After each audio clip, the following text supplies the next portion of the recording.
Hello everyone, मेरा नाम सलीम मलिक है और ये मेरी सिस्टर शबनम अंसारी। ठीक है, तो आज मैं बहुत ही इम्पोर्टेंट टॉपिक पर डिस्कस करना चाहता हूँ जो कि आई थिंक बहुत ज़्यादा ही ज़रूरी हो गया है। मैं जिस टॉपिक पे डिस्कस करना चाहता हूँ वो है यूनियन बैंक ऑफ इंडिया। इस बैंक के बारे में एक फ्रॉड एक्टिविटी चल रही है। आई डोंट नो कि कितने लोगों के साथ ये चीज़ हो रही है, या हो सकता है कि आप इस वीडियो से रिलेट कर पाएँ, जो बहुत ही ज़्यादा ज़रूरी था डिस्कस करना। ठीक है, क्योंकि मुझे लगता है कि ये जो फ्रॉडुलेंट एक्टिविटी हो रही है यह न सिर्फ हमारे साथ हुई है, बल्कि हो सकता है कि आप में से भी कोई ये चीज़ को फेस कर रहा होगा। एंड स्पेसिफिकली ये यूनियन बैंक ऑफ इंडिया के रिलेटेड मैं बता रहा हूँ आपको। ठीक है, जहाँ पे हम लोगों को पता ही नहीं और सडनली एक 95,000 का अमाउंट मेरे बैंक में क्रेडिट होता है। कहाँ से आता है, कैसे आता है, कुछ पता नहीं। ऑटोमेटिकली वो अमाउंट मेरे बैंक में क्रेडिट होता है और क्रेडिट होने के तुरंत बाद 2 मिनट के अंदर अंदर ही वो ट्रांजैक्शन डेबिट चला जाता है। उसके साथ ही में मेरा खुद के जो पैसे हैं वो भी डेबिट हो जाते हैं। ठीक है, अब ये जब डेबिट हो जाता है और उस टाइम पे हम लोग बैंक में कॉल करते हैं, कंप्लेन करते हैं बैंक में। बैंक इस सबसे पहले तो ये है कि it's a very difficult task for us to connect with the bank, union bank of India, जहां पे अगर आप फ्रॉडुलेंट एक्टिविटी से रिलेटेड उनका कोई भी सर्विस पे हेल्पलाइन नंबर पे डायल करने की कोशिश करोगे तो literally you have to stay on the call for more than 1.5 hour and later on they disconnect the call. तो आपके लिए बहुत डिफिकल्ट होगा कनेक्ट होना यूनियन बैंक ऑफ इंडिया से। अब आरबीआई गाइडलाइन के हिसाब से 3 दिन के अंदर अंदर हमें फ्रॉडुलेंट एक्टिविटी को जो है वो इन्फॉर्म करना होता है और साइबर सेल में भी हमें जो है कंप्लेन रेज करनी होती है, जो कि हमने किया। अब साइबर सेल में भी कंप्लेन रेज हो गई, यूनियन बैंक ऑफ इंडिया में भी कैसे कैसे करके हमने कंप्लेन रेज कर दिया। अब प्रॉब्लम ये हो रही है कि साइबर सेल में कोई भी आपकी मदद नहीं करेगा। आप पुलिस वालों को लिटरली देखेंगे कि मैंने ऐसा कभी मूवीज में देखा था या ऐसा सोचता था कि पुलिस वाले ऐसे होते हैं, बट लिटरली आपकी कोई हेल्प नहीं होगी। आपको 2-2, 3-3 घंटा पुलिस बिठा के रखेगी और उसके बाद बोलेगी आ जाओ, कल आओ, स्टेटमेंट लाओ, और आप सिर्फ और सिर्फ चक्कर काटते रह जाओगे। कोई भी तरीके की आपको हेल्प नहीं मिलेगी। ये पर्सनली मैं ये महसूस कर रहा हूँ कि बाकी लोगों का तो क्या ही होता होगा, जो हम लोग इस टाइम पे प्रॉब्लम फेस कर रहे हैं कि 2-2 घंटा, 2.5 घंटा, 3-3 घंटा वो लोग हमें सिर्फ बिठाते हैं और कोई भी तरीके का आपको हेल्प नहीं मिलेगा। पैसे कहाँ से आए, पैसे कहाँ चले गए, हमारा खुद का बैंक अकाउंट उन्होंने लीन कर दिया है। ठीक है, अब जैसे कि भी अकाउंट से वो 95,000 क्रेडिट हुआ था, उस बंदे ने, या वो बंदा है या यूनियन बैंक खुद ये स्कैम निकाल रहा है, वो नहीं मालूम है। वो लोग ये फ्रॉड खुद कर रहे हैं या करवा रहे हैं, या स्कैमर इन्हीं लोगों के हैं। क्योंकि जो प्रॉब्लम मुझे फेस हुई थी 2 महीने के बाद में मेरी सिस्टर को सेम प्रॉब्लम फेस हुई। सेम तरीके से 95,000 का क्रेडिट आया और उसके बाद वो डेबिट हो गया, और उसके बाद में जिस क्रेडिट आने की वजह से लीन लग गया। अब पुलिस वाले बोल रहे हैं कि आपका यहाँ से, गुजरात से, लातूर से आपके बैंक में किसी ने लीन लगाया क्योंकि आपके अकाउंट में क्रेडिट आया था। तो हम अपने पैसे के लिए, क्योंकि हमारे खुद के पैसे वहाँ थे, अब माइनस में हमारा अकाउंट चल रहा है, तो अगर हमको वो माइनस हटाना है तो हमें अपनी जेब से वो पैसे भरने पड़ेंगे। ठीक है, तो ये एक नए तरीके का स्कैम है। आई डोंट नो कितने के साथ हो रहा है। गाइज, एवरीवन बी अलर्ट, बहुत ही ज्यादा अलर्ट रहना है। और मुझे लगता है कि अभी बैंक में सेफ नहीं रहा पैसा रखना और बहुत ज्यादा प्रॉब्लम करने लग गए हैं ये लोग। और मुझे जहां तक पता है कि ये इन्हीं लोगों के आदमी है, क्योंकि एक ही bank, union bank of India, और वहां के ब्रांच मैनेजर से जब बात करोगे तो आपको किसी तरीके का कोई सपोर्ट नहीं देंगे। वो लोग सीधा हाथ उठा देते हैं कि आप जानो, आपका पैसा जाने, हमें कुछ लेना देना नहीं है। मैंने कंप्लेन रेज किया, डिस्प्यूट रेज किया कि 95,000 जो गए हैं, डेबिट हुए हैं, उसके अगेंस्ट में भी मैंने डिस्प्यूट रेज किया।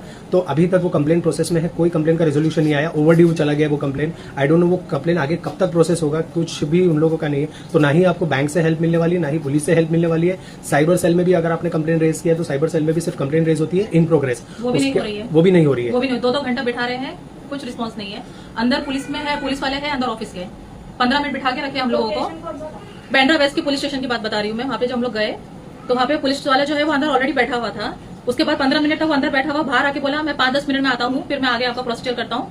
हम लोग वहाँ पे 2 बजे से 4 बजे तक बैठे रहे, पुलिस वाला आया नहीं। वो जो वहाँ पे जो दूसरा जो था आदमी वहाँ पे बैठा हुआ था, जब हमने उससे बात किया तो वो बोला है कि अभी आधा घंटा बैठो, 1 घंटा और बैठो, एक काम करो 6 बजे आओ। तो ये चीज हो रही है, कोई हेल्प नहीं, कुछ नहीं है।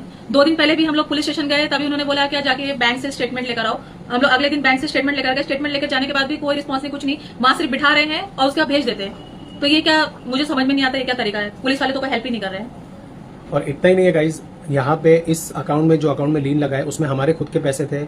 मेरी वाइफ, उनकी सैलरी मेरे अकाउंट में आई थी, वो फ्रीज हो गई है। हम अपना खुद का पैसा नहीं निकाल पा रहे हैं। इनफैक्ट 95,000 क्रेडिट होने की वजह से 95,000 रुपीज का माइनस लीन लगा दिया है बैंक ने। ठीक है, और रीजन ये बता रहे हैं कि किसी ने आपका कंप्लेन किया है तो उसकी वजह से वो लीन लग गया है। अब उस 95 माइनस की वजह से हमारे खुद के पैसे जो है वो भी ब्लॉक हो गए हैं, हम वो पैसा भी नहीं निकाल पा रहे हैं। ठीक है, हमने डिस्प्यूट रेस किया, डिस्प्यूट का कोई रेजोल्यूशन नहीं आ रहा है। साइबर सेल में कंप्लेन किया, ईमेल ड्राफ्ट किया, हमने ओम्बड्समैन तक में कंप्लेन कर दिया, लेकिन bank of India, union bank of India के वहां से भी कोई भी रिप्लाई नहीं आ रहा है, कोई भी इनिशिएटिव लेने के लिए तैयार नहीं है। तो एक आम इंसान जिसके जो काफी स्ट्रगल करके पैसा जमा करता है, उसके खुद के कितने मेहनत के पैसे होते होंगे। अब मेरा खुद का ही अगर ले लो तो मेरी वाइफ का जो पैसा मेरे अकाउंट में आया था वो उनकी मदर के इलाज के लिए था, जो कि हम लोगों को यूज करना था वो पैसा, बट वो ट्रीटमेंट भी रुक गया उस वजह से। और हम लोगों का जो, हम लोग सैलराइड पर्सन है और वही है कि रोज कुआ कूदो रोज पानी पियो वाला हिसाब है। लेकिन ये चक्करों में जहां पे हमारी कोई गलती नहीं, हमारा कुछ लेना देना नहीं है, लेकिन हम ऐसे चक्कर में अभी फंसे हुए हैं जिसमें से निकाल नहीं पा रहे। बैंक, आरबीआई बोलता है कि हम लाइबल नहीं है अगर 3 दिन के अंदर हमने कंप्लेन किया है, बट कंप्लेन करने के बाद उसका रेजोल्यूशन तो आना चाहिए ना। रेजोल्यूशन कोई नहीं आया, यूनियन बैंक ऑफ इंडिया से कोई जवाबदारी नहीं दे रहा है, और वो -67,000 अब मेरे अकाउंट में बता रहे हैं, क्योंकि हमारे खुद के पैसे उसमें थे। तो कस्टमर केयर का भी वही इशू और कस्टमर केयर पे अगर आप कॉल करोगे तो कम से कम 1 से 1.5 घंटा आपको कस्टमर केयर पे रहना है, और वो 1-1.5 घंटे के बाद वो लोग कॉल डिस्कनेक्ट कर देते हैं, खुद ही डिस्कनेक्ट कर देते हैं। तो हम कस्टमर केयर पे कॉल करके कंप्लेन भी रेज कराना ये एक बहुत डिफिकल्ट टास्क है। और पुलिस स्टेशन में तो रोज चक्करे काटो, कोई सुनवाई नहीं है, कोई सुनने वाला नहीं, कोई कुछ बोलेगा नहीं आपको, बस बोल देंगे देखते हैं करते हैं, कोई रेजोल्यूशन नहीं है। तो गाइज, आपके साथ भी अगर किसी के साथ हो रहा है या कोई ये वीडियो देख रहा है जो हमारी हेल्प कर सके, तो प्लीज हम लोगों को हेल्प करो, या इतना सहूलियत दिलवा दो कि हमारा ये जो सुनवाई है ये जल्दी हो सके, हमारा कंप्लेन रिजॉल्व हो सके, चाहे वो साइबर सेल से हो। शेयर करो वीडियो, प्लीज जितना मैक्सिमम हो सके इसको शेयर करो। हम लोग ये चाहते हैं कि पैसा रिफंड होगा नहीं होगा वो हमें नहीं पता, हमें लगता है कि गया पैसा फ्रॉड हो गया, कोई सुनवाई नहीं। लेकिन एटलीस्ट मैं ये चाहता हूँ, हम ये चाहते हैं कि हमारे अकाउंट में जो लीन लगा हुआ है वो लीन हटा दें, हाँ, ताकि हम हमारा पैसा एटलीस्ट विड्रॉ कर पाए। मेरे अकाउंट में मेरे जो अपने पैसे हैं हम विड्रॉ कर पाए, बाकी लीन आप रहने दो। आपको इन्वेस्टिगेशन करना है 1 साल 10 साल 20 साल, जैसे कि हमारे इंडिया का कानून है, आप लो जितना टाइम लेना, बट हमारे जो हक के पैसे हैं, हमारे अपने पैसे हैं, वो हम रिलीज कर पाए।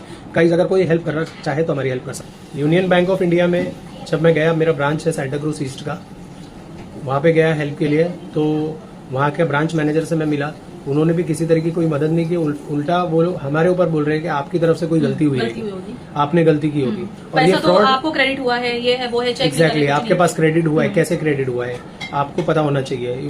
जो ये बैंक का रिस्पॉन्स होता है, जबकि बैंक का इसमें कोई रोल वो लोग लेते ही नहीं, कोई जवाबदारी नहीं लेते कि भाई हमने नहीं, साइबर क्राइम ने लगाया है, क्यों लगाया, बैंक को लेना देना नहीं, किसका प्रॉब्लम हो रहा है, किसी का वो पैसा किस चीज का है, क्या यूटिलाइज वो पैसे का होने वाला है, उनको कोई लेना देना नहीं, और वो इल्जाम उल्टा हमारे ऊपर लगा देते हैं। खास करके मैं यूनियन बैंक ऑफ इंडिया का नाम ले रहा हूँ, ये सुधीर दोसिया जी है, इनसे मैं मिला था, इन्होंने मुझे बोला था कि हेल्प करेंगे मेरी, मुझे सपोर्ट करेंगे। अब ना तो वो मेरा कॉल उठाते ना मेरा मैसेज देखते हैं, बस मेरे को दूसरा काम है, मैं बाद में बात करता हूँ, दूसरा काम है, मैं बाद में बात करता हूँ, ऐसा करते हैं, लेकिन किसी तरह का कोई उनकी तरफ से सपोर्ट नहीं। तो सपोर्ट की जहां तक बात है, हम लोग आई डोंट अंडरस्टैंड कि हम लोग कहाँ जाए, किससे हेल्प ले, हमारे अपने पैसे जो फंसे हुए उसको निकालने के लिए, अपने पैसों के लिए हम लोग तो हमारे जहाँ पे हमारी गलती भी नहीं है उसकी वजह से हम लोग को इतना स्ट्रगल करना पड़ रहा है। और लिटरली ऐसा तो मैंने मूवीज में देखा था, अब सामने देख रहा हूँ पुलिस वालों को, कि पुलिस वाले सच में हेल्प नहीं करते, वो लोग आपको और उल्टा, मतलब उनको ऐसा है कि कुछ इनको मिल जाए, अगर कोई बड़ा आदमी आ रहा है तो उनके पीछे पीछे चले जाएंगे, लेकिन ऐसा नहीं है कि गरीब धूप में बैठा है या उसको कुछ हेल्प चाहिए तो करेंगे, जरा हेल्प नहीं करेंगे। और लिटरली मैं बोल रहा हूँ 3-3 घंटा बिठा के, और 2 घंटा 2.5 घंटा 3 घंटा सिर्फ लंच करते हुए, और लंच के बाद में टहलने के लिए और 2 घंटा जाते हैं, 4 घंटा 5 घंटा इंसान बैठा है, इनको फिर भी रहम नहीं आता है। मैं पुलिस स्टेशन गया, 4 घंटा वेट करने के बाद जब उन्होंने बुलाया मुझे, और 3 दिन लगातार गया मैं, तो तीसरे दिन मेरे को बुलाया तो मुझे बोलते हैं कि आपका ये जो फ्रॉड हुआ है ये लातूर से हुआ है, तो इसको अगर आपको इन्फॉर्मेशन जाननी है तो लातूर जाना पड़ेगा। मैं यहाँ पे मुंबई में हूँ, ठीक है, मुंबई में गोरेगांव में, और ये लोग मुझे बोलते हैं कि लातूर में जाओ, लातूर के पुलिस वाले से मिलो, साइबर सेल वालों से, वो आपकी हेल्प करेंगे। मैंने वहाँ लातूर वाले पुलिस वालों का नंबर लिया, उनसे कोऑर्डिनेट कर रहा हूँ, ना तो वो फ़ोन उठाते हैं ना व्हाट्सअप का रिप्लाई करते हैं, कोई लेना देना नहीं है। एक ही बार उन्होंने मेरा फ़ोन उठाया और मुझे बोले 10:30 बजे के बाद कॉल करना, वो दिन है और आज का दिन है, आज 1 महीना हो गया है, कोई कॉल नहीं उठाया उन्होंने, ठीक है। तो ये तरीके का इन लोगों का बिहेवियर है, और उन लोग सीधा यही बोलते हैं कि हमें पता नहीं है कि बैंक वाले पुलिस वालों के पास क्यों भेजते हैं, और बैंक वाले बोलते हैं कि जो फ्रीज लगा है वो पुलिस वालों ने लगवाया है, साइबर क्राइम की तरफ से लगा हुआ है। तो आप बताओ एक आम इंसान किधर जाएगा, किससे हेल्प मांगेगा, ठीक है। अपने खुद के पैसे के लिए अगर हमें इतना स्ट्रगल करना पड़ रहा है तो मतलब पैसा बैंक में रखना सेफ ही नहीं है, कहाँ रखेगा इंसान, अपनी मेहनत का कोई वैल्यू ही नहीं है, वो करनी पड़ेगी हमें। तो ये प्रॉब्लम हो रही है, तो कोई भी आके फ्रॉड करके चला जाएगा और हमें किसी चीज की कोई हेल्प नहीं मिलने वाली। ठीक है, इस वीडियो को ज्यादा से ज्यादा शेयर करो और बाकी सबको अलर्ट कर दो जिनका account union bank of India में है कि वो अलर्ट हो जाए, क्योंकि ये फ्रॉडुलेंट एक्टिविटी पहले मेरे साथ हुई और 2 महीने के बाद सेम फ्रॉडुलेंट एक्टिविटी मेरी सिस्टर के साथ हुई है। सेम चीज हुई है। वही 90,000 आया है, वो माइनस हुआ है, वही सेम चीज हुआ है हमारे साथ भी।